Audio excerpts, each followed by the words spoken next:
Բարև ձեզ, Մայրիկ ջան, մենք ուղիղ ելցել ենք, ինչու եք միացել ուժեղ Հայաստան կուսակցությանը։ Ինչ եմ միացել։ Դե եթե այստեղ եք ենթադրում եմ, որ Միացել եմ, որպեսզի մեր իշխանությունը նորմալ իշխանություն չի, մենք դիմավորենք լավ մարդկանց, սիրով ընդունենք դրանց, մեր կարգերը փոխվի, մեր ապագան լավը լինի, մեր երեխաները ապրեն խաղաղ երկնքի տակ եւ ապրենք լավ մարդկանց հետ։ Այս իշխանությունը մեզ կործանման ա տանում, աղջիկ ջան, դեպի կործանում ենք մենք գնում։ Եթե չկործանենք միահամուռ պետք է գանք պայքարի։ Մեր պայքարը պետք է լինի մեկ բռունցքի նման։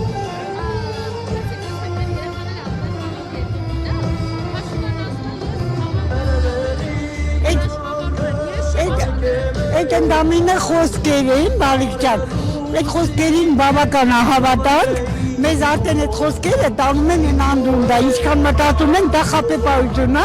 կուզեն, որ ճշմարտությանը մոտենանք և որի սահմաններում կանգնած է Սամվել Կարապետյանը։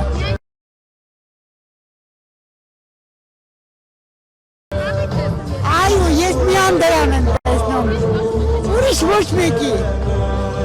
Իմ ձայնը նրա համար միահամուռ մենք ընտանիքով բոլորս իր համար կանգնած ենք։